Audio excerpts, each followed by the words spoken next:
Hello and welcome to another episode of the Very Funny Podcast. I'm happy to be with you guys again. It's episode number 11 as I get situated here, which is, I'm excited about this episode. It's the beginner's guide to an effective and productive self-hate. You heard it here first, folks. Hating yourself isn't too bad. And it's going to be a good time. We're going to have a good time on the episode today. I wanted to talk about this for a bit. First of all, apologies on last week not coming up with an episode. I was traveling a lot and I put my focus on my Twitch channel and it took a lot of my attention. And I am now streaming twice a day.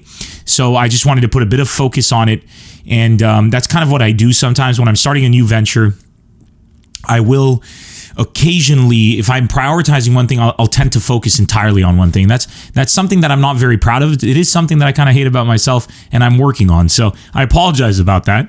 But it was not without good reason. At the end of the day, we are Twitch streaming. If you don't know about that, then please join me on the Twitch channel, twitch.tv/Nemr Comedy.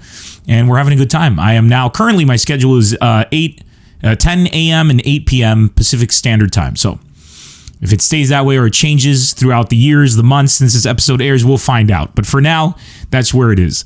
I'm having a great time, and it would be great if you guys would like to join us. Now, in terms of that, otherwise, I have a brand new show coming out in Beirut. New date. The new tour has begun, but I haven't announced all the tour dates. It's just Lebanon. I want to do a special summer show August 1st. My brand new tour is called The Future Is Now. And the show is going to be live in Lebanon on August 1st at a venue called O by Michel Fadel. I'm actually very excited about that. It's a very, very cool venue. And I hope you guys will join us there. Tickets are on sale at nimmercomedy.com. Also, June 4 to June 8, I'm going to be live at the at Rumors Comedy Club, Winnipeg, Manitoba. Is it Rumors? Is that the name of the club, or did I get it wrong? Let me double check that because I would hate to have that wrong. But I'll be live in Winnipeg, Manitoba. So you got friends or family there, let them know. Yes, at Rumors Comedy Club from June 4 to 9. June 4 to 9, I'm going to be doing shows there. I'm doing about, I think, 7 shows in total. So I would love to see you guys there. And it's going to be a good time. Apart from that, let's get right into the show.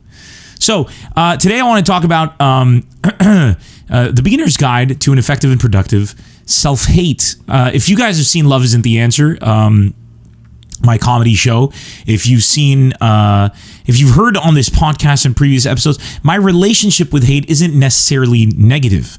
I find hate to be a great motivator. In Love Isn't the Answer, I say hate is great in the right hands. I say the only thing more powerful than hate is a more focused and disciplined hate. And I give a quick example by saying when two people love each other, if for whatever reason the people around them don't want them to be together, sometimes they fight to stay together. And if you ask yourselves why, it's not because they love each other, that never changed. It's because they hate being apart. Hence, hate being great in the right hands. And it is a motivator. Hate can be a motivator. In its own definition, it is a great motivator because if you're in a situation with hate, the first knee-jerk reaction you have is to do something about it. You get angry, you get emotional, you want to do something about it. That's where it can be unfocused and undisciplined, and then you end up doing something stupid. But if you're focused and you're disciplined, it can just keep that fire burning as you put that objective in your mind and you execute it, and you hopefully don't execute anybody in the process as a result of your hate. What's really cool about hate as well is that as opposed to love in its motivation, it's in its nature, right? Because if you take a look at love, when you're in love, it actually causes complacency. In fact, love is the greatest motivator to do nothing, because when you're in that state, it's such a euphoria. It's so perfect. You want that to last forever. So you want nothing to change. So it's literally stasis. But hate, on the other hand, is great because you can't live with it.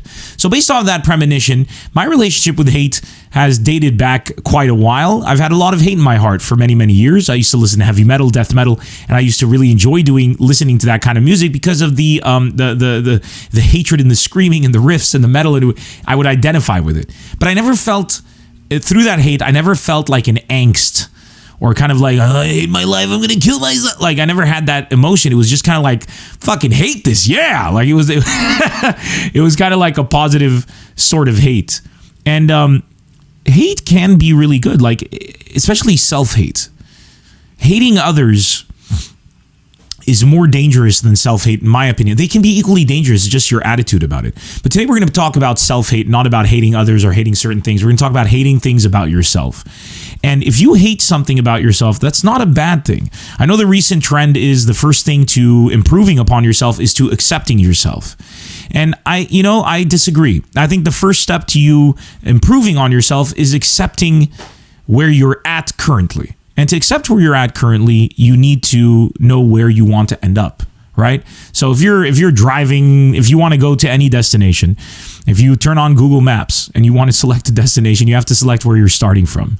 And it's usually your current location. And you want to get to a certain destination. If you accept who you are, then you accept that as your destination. And I don't think people distinct between the fact that you should accept where you are now and accept where you want to be and the path to get there. With few exceptions, I mean, if you don't have legs, if you're disabled and you hate that about yourself and you want to walk and you can't, not a healthy kind of hatred, right? You can, unless you say, I hate the fact that I can't walk, but why do I want to walk? I want to walk because I want to be more mobile. So maybe if that's your focus, you'll end up developing some kind of system that will allow people with disabilities such as no legs or without limbs to achieve that. So it's kind of like, defining what your goal is very important, and you can use hate to stay on focus. Hate is a very positive kind of way to stay focused and to stay disciplined about something. When you're starting to feel a bit tired, let's say you're going out to the gym. I don't really feel like going to the gym today. Take a look in the mirror. Do you hate your body? Then look a lot. Look at yourself and be like, fucking hate myself. And you'll go to the gym. I don't think that the best way to do it is to accept who you are. And I think the worst thing that I've seen in current trends is to force other people to accept who you are. So let's say that you want to get into a relationship. Let's say that you're looking for a very, very hot partner, male or female, right? This applies to any sex. If you're a woman looking for a guy, if you're a guy looking for a woman, or if you're looking for the same sex or non-binary, either way, you are in a situation where you want a specific thing. You can get very angry if you're rejected. Incels are like that. And they basically get rejected by a woman, and then they blame women, and they say women are shallow and fuck women, and look at me, I'm a nice guy, and why doesn't anybody want me? And look, they keep going for these guys, and you can be that person, or you can be very self-critical and take a look at yourself and say, why does nobody want to date me? And if you're in that situation, there's two reasons. It's either because there's something wrong with you, or there's something wrong with the woman that you're choosing. I'm talking from a male perspective since I'm a male. If there's something wrong, if you want a certain type of woman, first ask yourself, maybe they're not going for you because maybe they're not the right woman for you, right? If you want a specific type of woman, let's say you want a woman that is, you go on Instagram, you see these gorgeous fitness model type women, and they're ripped. They go to the gym 3-4 hours a day. They are in the best physical condition. They're very emotionally stable. They're very motivated and centered, and they know exactly what they want. And you can't figure out why they wouldn't want you. First of all, maybe you're not good for them. And maybe they're not your type, because what are they looking for? They're going to be looking for somebody who has similar interests, somebody who is similarly motivated. You might come and argue, well, I have a lot of work. If I didn't have work, I could go to the gym 4 or 5 hours a day. The truth of the matter is, people who put that kind of work effort in work no less than you. It's a different type of schedule. They have to be very strict with their eating regimen. They have to go to the gym constantly. They resist temptation, and then they don't live by lifting weights. They have to constantly do promotions. They have to take care of their social networking business. They're working probably more hours than you are. They force themselves into a discipline to be able to do that. They're up at 4 a.m. They're asleep at 8 p.m. Most of them. If you can't keep that schedule, you're aiming for something that is incompatible with you. And if it's incompatible with you, why are you chasing something that doesn't fit? It's very bad. So the first thing you have to ask, is the person you're going after a bad fit? Now, if the person you're going after is a good fit, let's say that same kind of woman, and you're like, I want that woman, then ask yourself, What do you need to do, or what kind of person do you need to be for that kind of woman to want you? Take a look at yourself in the mirror. You make a lot of money? Great. Are you in great shape? No. Is that important to her? Then guess what? It's going to have to be important to you. That's the reality of the situation. So take a look at yourself and say to yourself, man, I'll never be able to get a woman like that. That's what a lot of people be like. I'll never be able to get a woman like that. Look at me. I look like shit. I got no muscles. I don't go to the gym. Well, here's the thing. That's your destination, right? You'll never get a woman like that today. I mean, you might by the off chance. Maybe you fucking got that personality and you can overcome all that shit. It happens. But if your objective is all these types of women, I'm using women because it's a very easy example to relate. We'll break into something else. Then guess what? You're going to have to go to the gym. You're going to have to adopt that lifestyle. You're going to have to try it out for size. And you might discover that the reason you wanted that kind of woman was because it turned you on to have that kind of lifestyle. Not just her rocking body and her just the sexiness and all of that. The part of the sexiness of it was what she was doing as well. You might go to the gym, start working out, and then you fall in love with this thing, and then you end up realizing that it wasn't just the woman you wanted, it was all of it. And how else are you going to find out unless you throw yourself into it? So you might as well go. So when you look at yourself, here's the important part in this scenario. I'll never get a woman like that. I look disgusting. I hate myself. But I want to be with that kind of woman, and I don't want to hate myself anymore. That's the destination. That's the origin, right? So you're going to have to be realistic. And realisticness is the most realisticality. Realism is the most important thing you can have. Being self-critical and really identify. Don't lie to yourself, man. Lie to yourself in front of others. That's fine. Don't lie to yourself in front of yourself. That's the dumbest shit ever. You have to confront your fears and see what it is that has you feeling all this kind of nonsense. What is it? What is it about you that sucks? You need to know. Do you lie too much? Do you have to make shit up? And you're like, why do I lie so much? Focus on that, right? If you're going to go after this goal, if you're going to go to the gym, you're going to have to recognize what it takes to get to the gym. Stop telling yourself because I work, I can't go to the gym. No, you can go to the gym. It just might take more time because you can't put in as many hours. Fine. So it might take a year, 2 years, 3 years. If it's something you want, it doesn't matter how long it takes. You're just going to have to do it. That's the thing that a lot of people don't understand about hatred. They think hatred is a negative emotion because the payoff for hatred is quick. If you hate something, you lash out. When you lash out, you feel relaxed and you get it out of your system. You don't hate. At that point, you're just frustrated. True hatred, the quality of hatred, the excellence of hatred, the power of hatred is to be able to keep that objective for the rest of your life, to fixate on a single and a micro fixation on one singular thing and keep it fixated and keep driving towards it for the rest of your life.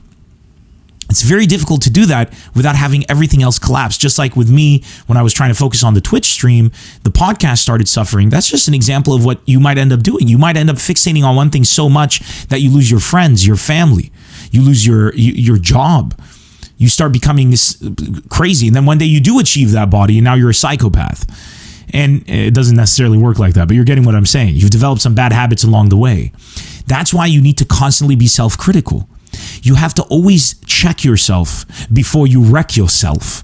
You really do, though. You need to check yourself before you wreck yourself. At every step of the way, you need to ask yourself, what can I do better? I love using the gym as an example because the gym is an incredible place for you to learn the discipline of improving yourself, right? Any martial art, anything where there is a benchmark, like a punch.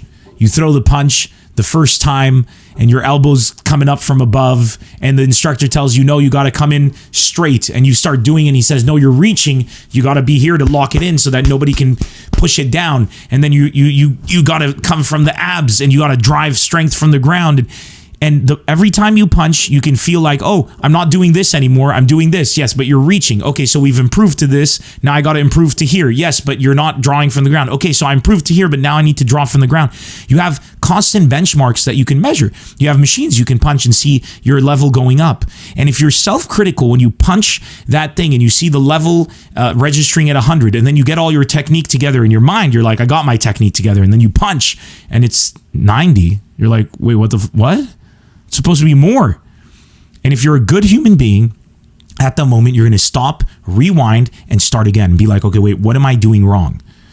And that is how to hate effectively. You have to put that objective for yourself. You have to check yourself and then ask yourself, what am I doing wrong? Like, I went to the gym, I did this, I still can't get the girl.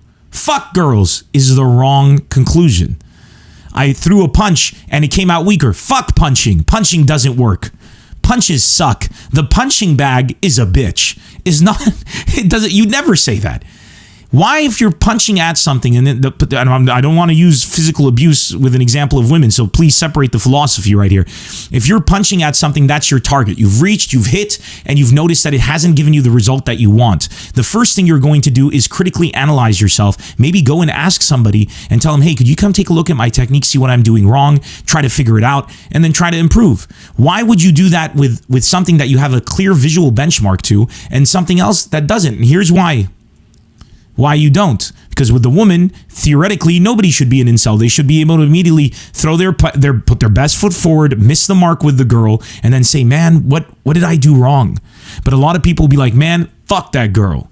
A lot of comedians will get on stage, do a bit, it doesn't land, man, fuck that crowd. A lot of engineers will go and build a building, it collapses and people die, man, fuck that building. It's not the right way to think about it, right? So what is the difference? Ask yourself that. The difference is it reflects on you. It's okay to not know how to throw a punch. It's not okay to not have a girl in society. Once again, talking from the male perspective, or not to have a man if you're a woman. Because society has constructed that there are certain things that we should have, and if we don't have them, there's something wrong with us. If you can't find a mate, there's something wrong with you. If you can't throw a punch, you just got to learn how to throw a punch. Take a class. If you don't have muscles, right? If you don't have money, there's something wrong with you. But if you don't have muscles, just go to the gym. Why are we like that? Because we don't have a grasp on the qualities that improve us as human beings. We have a grasp on the short term. We don't have a grasp on what to hate. If you have money, good. If you don't have money, get some. Or live a life without money. Don't measure yourself by society's stick. Measure yourself by your own stick of hatred, and you'll do a lot better. And if you start to think about it, like in every situation, it's always your fault. Every situation is your fault. There's always a mixture of your skill combined with chance and luck and fate and destiny, and all of these come together. But to a certain degree, there is your control on the matter. If you have done everything genuinely that you can do to control a situation and it doesn't go your way, then your reaction should be like, we'll get him next time. Because the things out of your control didn't go your way. Hell, maybe you are the perfect catch. Maybe you have a slamming body. Maybe your personality is ace. Maybe you're the coolest fucking dude in the world and you hit on this girl and it doesn't work out. We'll get him next time. Why? You can't explain love.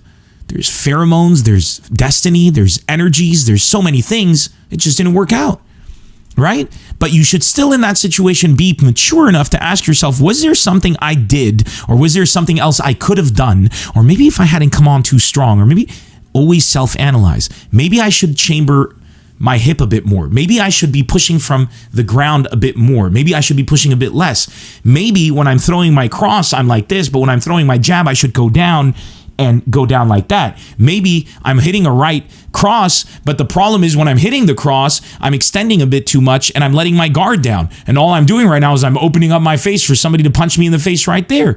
Physical combat, going to the gym, is a perfect analogy for everything you need to do to improve yourself in your life.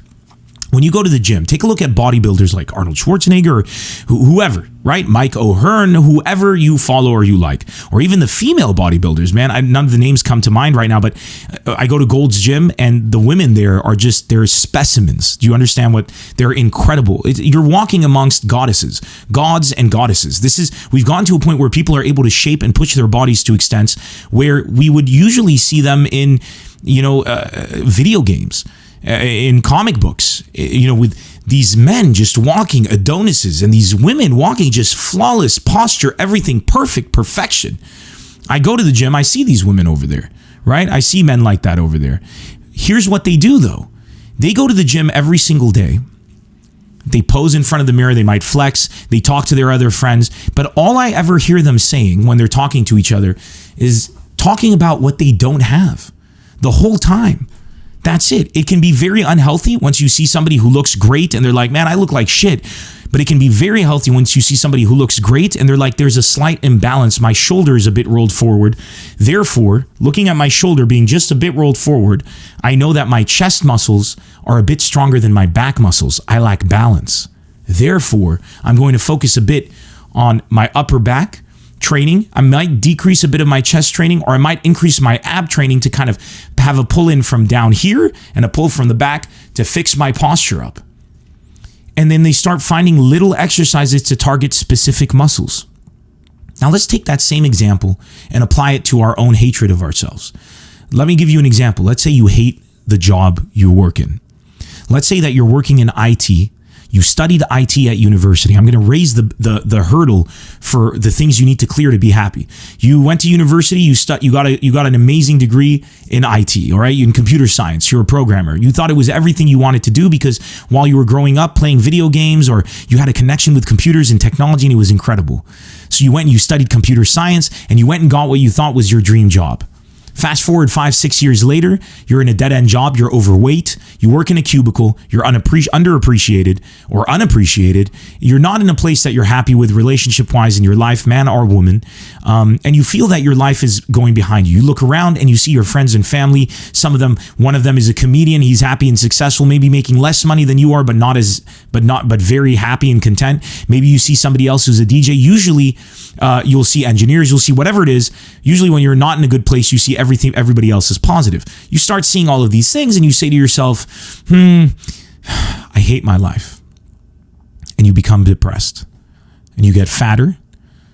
And you have worse relationships. And you start, even worse, waiting for something good to happen to you so that your life can turn around.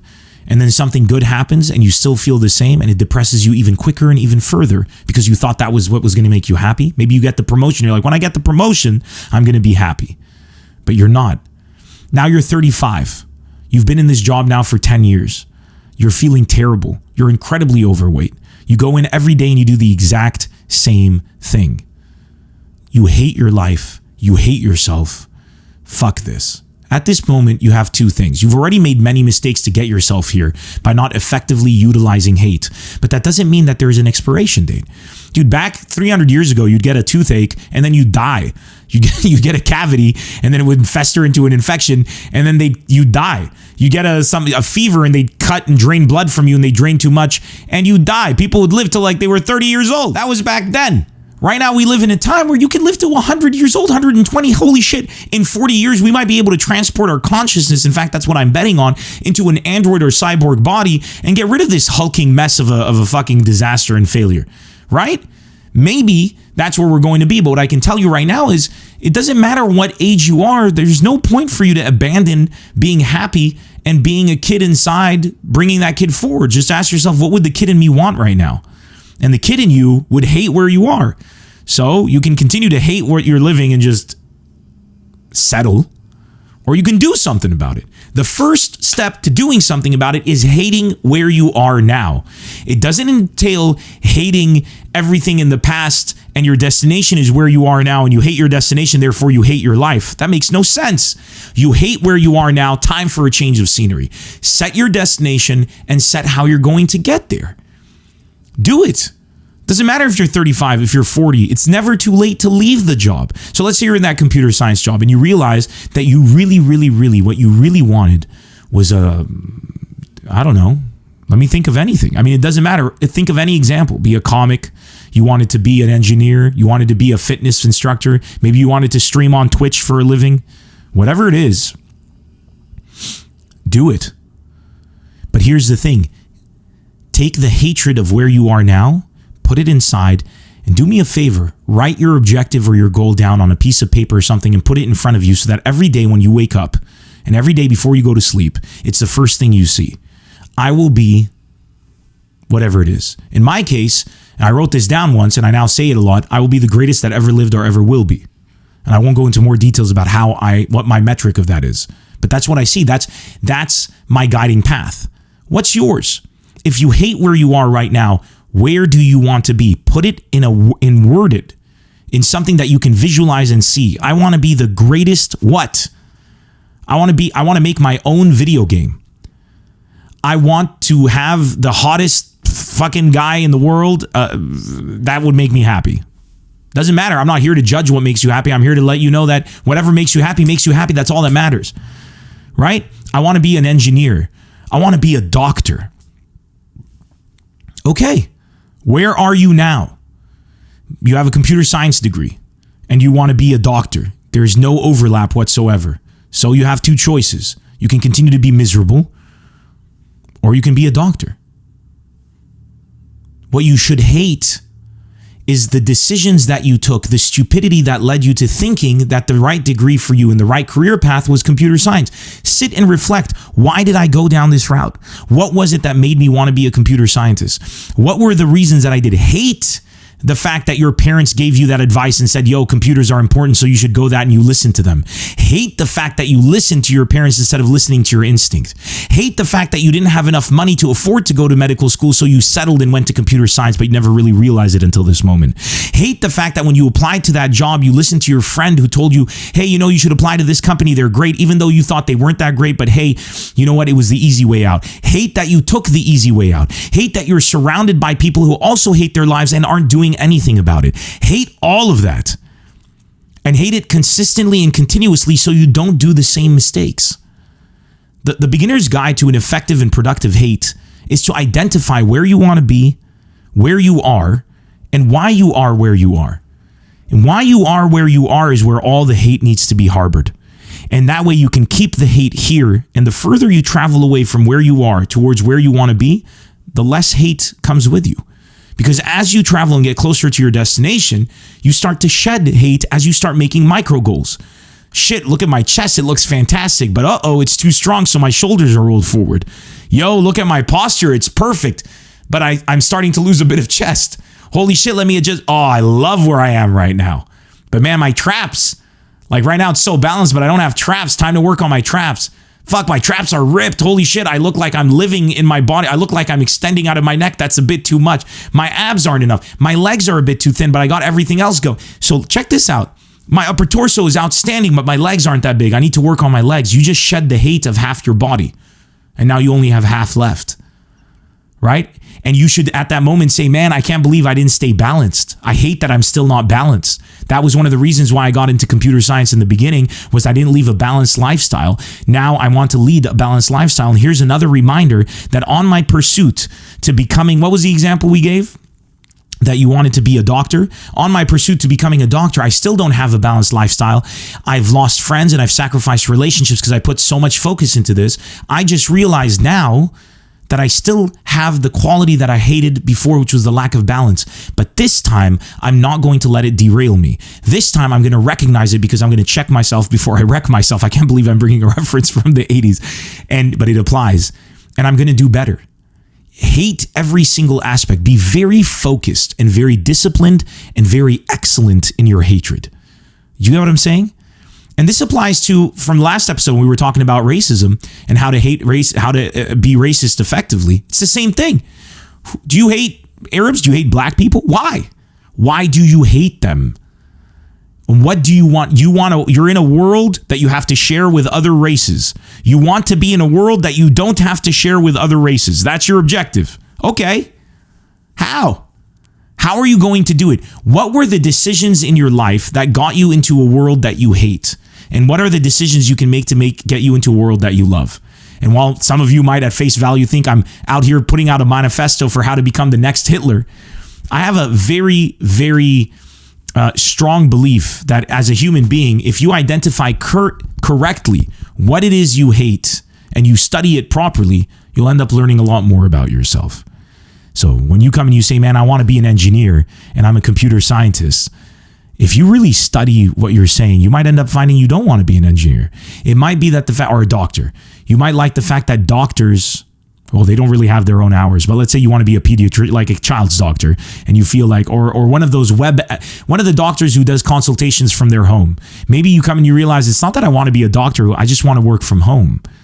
If you really start to study what it is about your hate, if you start to internalize it and start to really focus on it, you're going to understand a lot about yourself.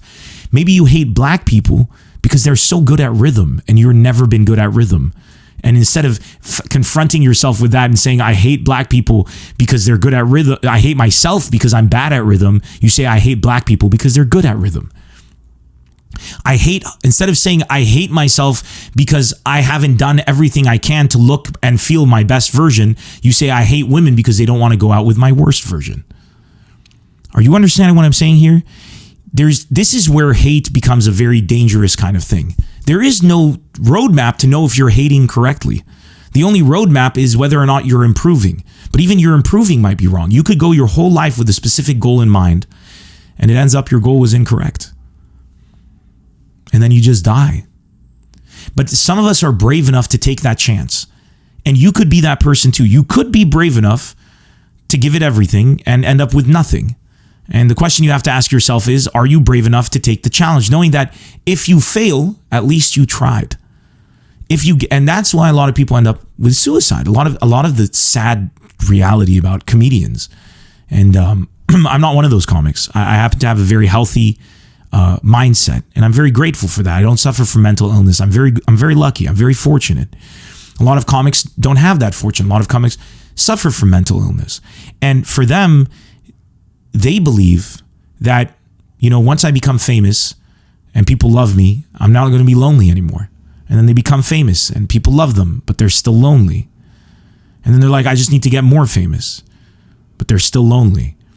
And then they're like, oh, it's just because I'm not friendly enough with other people and everybody else is doing drugs and shit. I got to party more and invite more people to my house. So they have money now. They start throwing wild parties. People start coming over to their house. It's crazy. They're fucking hookers. They're doing coke off of hookers' asses.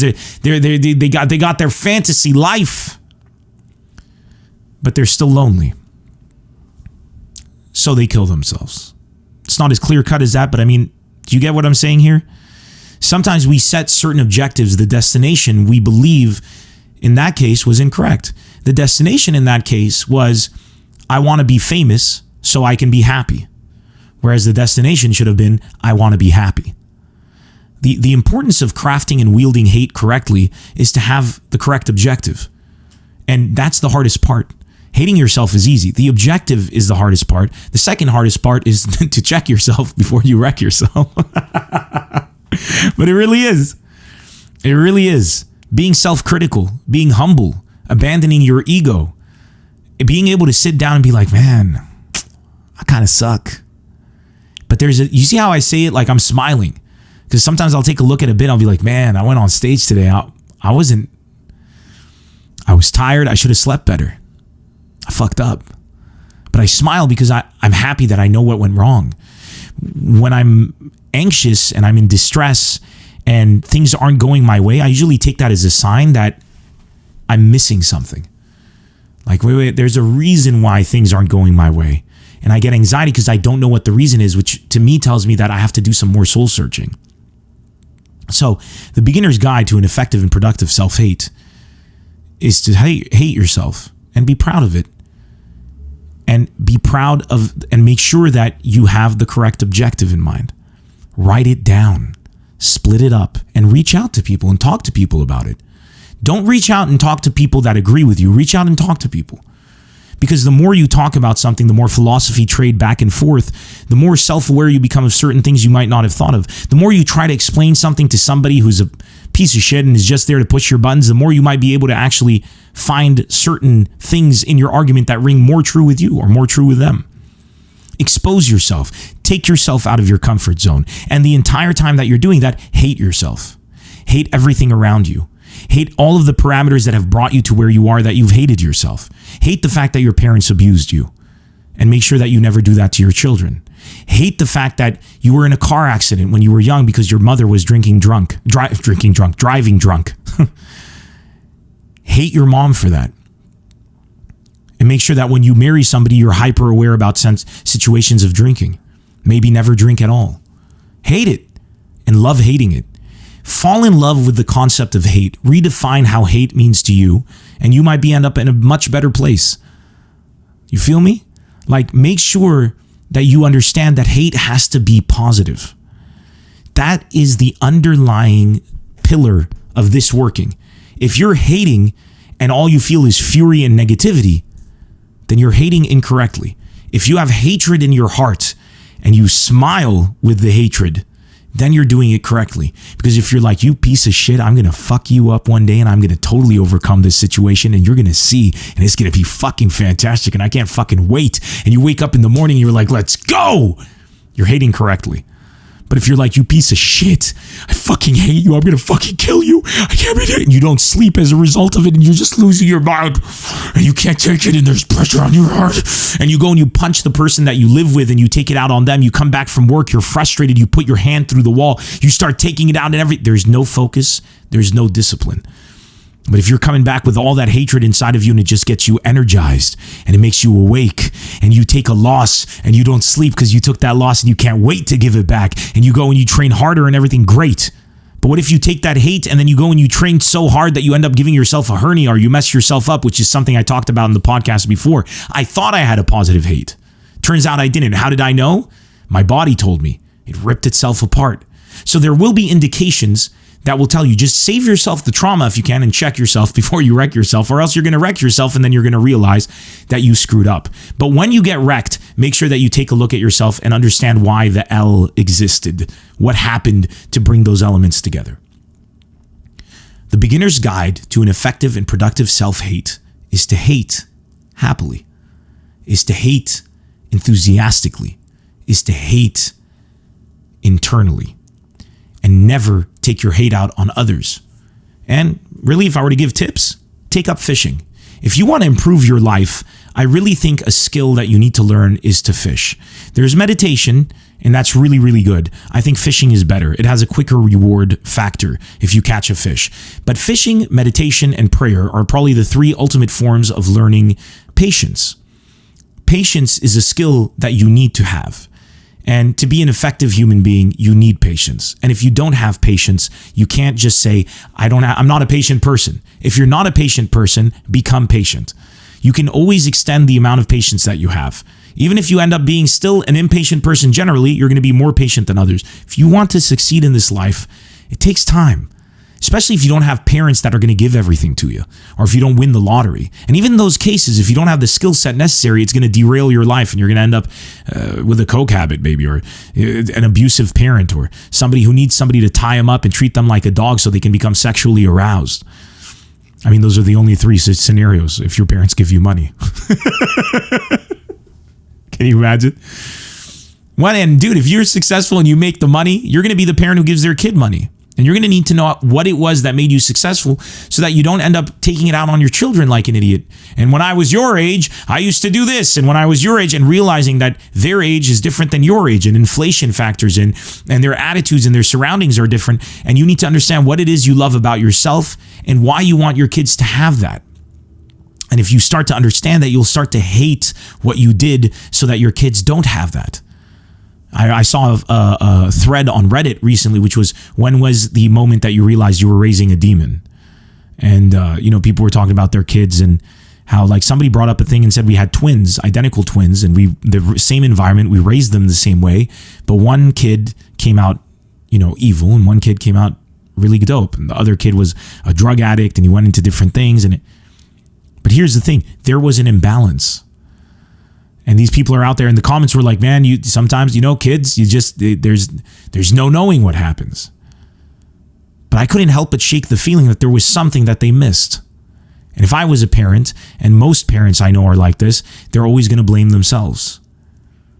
And there's a very healthy thing when you blame yourself early as opposed to when you blame yourself late. One thing I love about my family, my parents, is that my dad always has a habit of panicking at the first sign of trouble and immediately wanting to address the problem. And he used to always tell me, he'd say, Nemr, I don't want to wait for there to be a fire. I want to address it in the immediate moment. And he'd go overboard.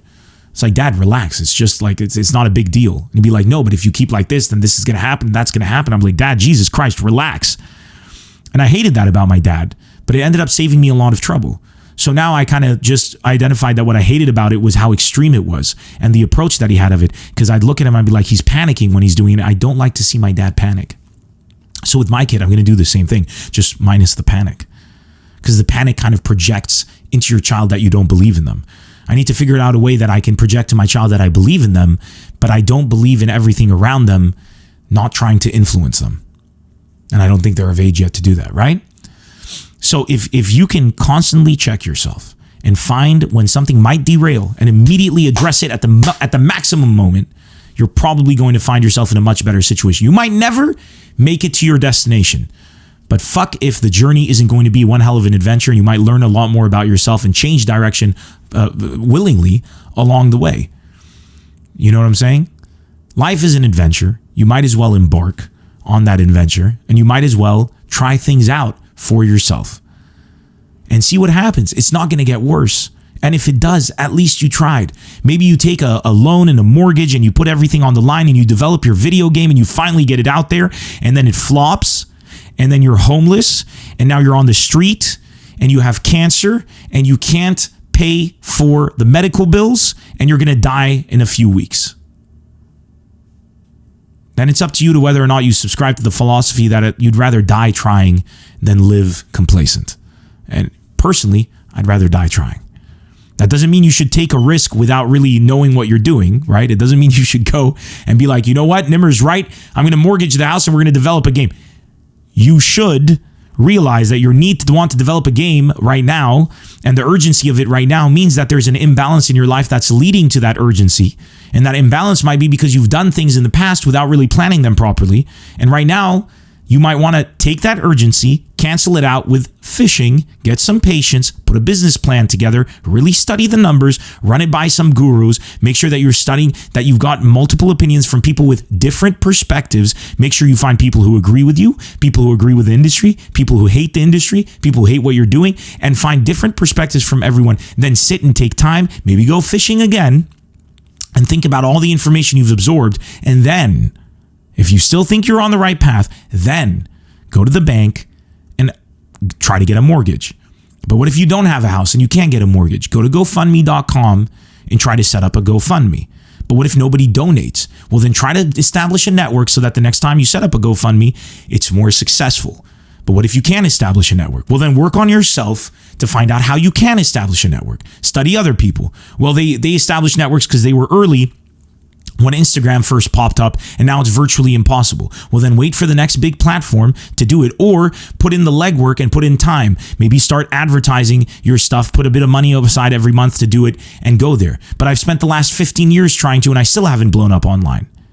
But you tried. And along the way, I assure you, you would have learned more about different softwares to use, different ways to post, different times, the habits of people. You would have understood more people. You would have had a success or two. Maybe you got a DM from a girl and you started talking. Now she's your wife. Maybe you got a family. All of these experiences would have never happened if you didn't decide to do something about it. And at the nucleus of a decision to propel yourself forward is hatred. It's never love. It's always hatred. You never want the girl because you love her. You want the girl because you hate that she's not your girl. You never want the guy because you love him so much. You want the guy because you hate that other girl has him. The propulsion to change comes from hate. And the sooner we recognize that and we stop associating hate with meaning racism, and we start associating hate with meaning motivation, kinetic energy, propulsion forward, then you're going to realize there is a very important tool in your arsenal as a human being that you haven't been utilizing. And we should be using everything we have. Stop spreading love. It's a waste of time. Start internalizing hate. If you start internalizing hate and being very disciplined about shielding people around you from that hatred, then all you're going to spread is love. Because when they come and they ask you, you look great, what's so different about you? if you don't care about shielding people from hate, what your first thing is going to be like is you're going to just throw that hate at them. You're gonna be like, I hated looking at myself in the mirror and I look disgusting and fuck my life and fuck God, and God does all this shit to me and I have the worst luck in the world, but I refuse to take it anymore because I listened to Nemr's podcast. I'm gonna do something about it, and fuck you too because you had all of this easy and your parents gave you money so you have the best life ever. You would never understand. You don't understand shit about my life. Nobody's gonna want to be around you because all you're doing is spreading negativity. But if your focus is to take hatred, internalize it, and shield it from other people, then you're ipso facto, you're gonna be spreading love. Because when somebody tells you man, you look great, you'd be like, well, I just decided to make a change and I'm going to the gym and I got a personal trainer and they're really great and it's fantastic. Really? What are you doing? Oh man, I go to the gym like 5 times a week. Man, I wanted to go to the gym. What do you do? Oh, so on Monday I do this, on Tuesday I do this. This is great exercise. If you ever want to come down, like I'll show you. Yeah, man, the hatred is there. It's just internalized because you're occupied with internalizing it so you can use it to its maximum efficiency. If you throw a punch at something, right? A focus punch is going to come like that. But if you slap like that, you're basically spreading that energy all around. But once you have the right technique and you put your punch right and you put all the points into these 2 knuckles right here, to this one knuckle, and you drive it in, all of that energy is going to one place. You're getting the maximum power for the punch you're throwing. But if you're sitting there and you're flailing, you're going to cause some damage, but you're dissipating that energy everywhere. Be focused in everything that you have. If you're going to internalize the hate, you're basically internalizing all of the energy into this weapon you have right here. If you don't want to internalize the hate and you just want to spread hate and negativity, you're going to be hitting like a fucking walrus and you're not going to get anything done. Remember these tenets and they will help you. Internalize your hatred, capitalize on it, and propel yourself forward. And man, you're going to have a great time. You're going to meet some great people and you're going to go on an adventure. And maybe a car hits you on the road tomorrow and you die. Maybe fate doesn't give you the right hand. Maybe luck isn't on your side. But everything you could do, you did. And that is something to be proud of. And at the end of the day, the worst thing in life to live with is regret. So hate that and live with success.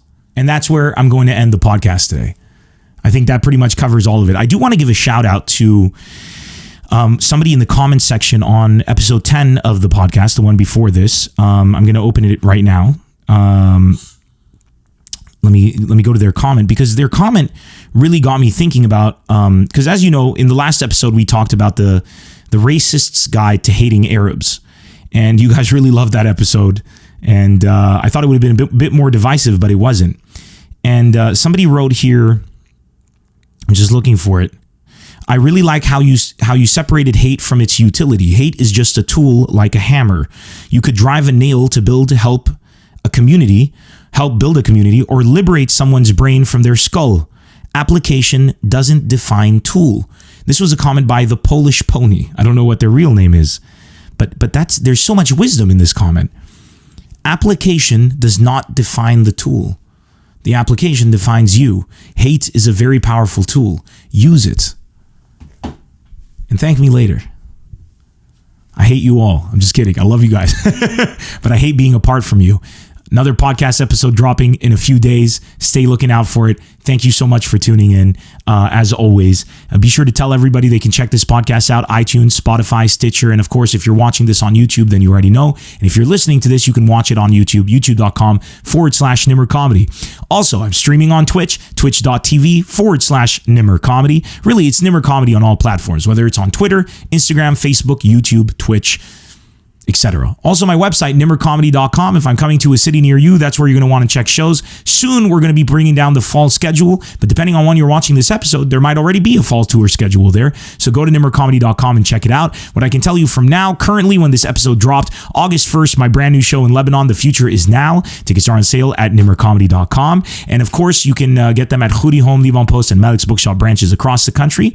And finally, I'm going to be in Winnipeg, Manitoba from June 4 to 9. Tickets are on sale at nemrcomedy.com. You guys take care. Always wear underwear. Bye-bye.